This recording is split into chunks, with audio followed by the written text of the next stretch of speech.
আচ্ছা, কক্সবাজার ঘুরতে আসলে কোথায় থাকবেন? হোটেল নাকি রিসোর্ট? একেবারে সমুদ্রের পাশে নিরিবিলি একটা জায়গায় যদি থাকতে চান, তাহলে আমি আপনাদের সাজেস্ট করব এমন একটি রিসোর্ট। দেশের যে কোনো প্রান্ত থেকে কক্সবাজার কলাতলি নেমে ডলফিন মোড় থেকে ইজি বাইক অথবা সিএনজি নিয়ে চলে আসুন ইনানি বিচে।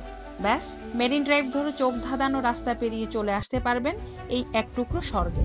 রাস্তা এত সুন্দর যে পুরো জার্নিটাই হবে একটা রোমাঞ্চকর অভিজ্ঞতা। এই রিসোর্টের লোকেশন আসলেই অসাধারণ। মেরিন ড্রাইভের ঠিক মাঝখানে ইনানি বিচে, একদিকে পাহাড় আরেকদিকে সমুদ্র। শহরের ভিড় থেকে একটু দূরে, কিন্তু কক্সবাজার শহর থেকে এখানে আসতে সময় লাগে মাত্র 40। এখানে পরিবেশটা খুবই শান্ত। সকালে ঘুম ভাঙবে ঢেউয়ের শব্দে, বিকেলে বিচে বসে সূর্যাস্ত দেখবেন, বিচে সেরে ফেলতে পারবেন লাঞ্চ এবং ডিনার। আর রাতে শীতল বাতাস, আকাশ ভরা তারা, একদম সিনেমাটিক। আপনি যদি ফ্যামিলি নিয়ে কয়েকটি দিন সমুদ্রের একেবারে কাছে কাটাতে চান, তাহলে পেবেলস্টোন রিসোর্টই হতে পারে আপনার নেক্সট হলিডে ডেস্টিনেশন।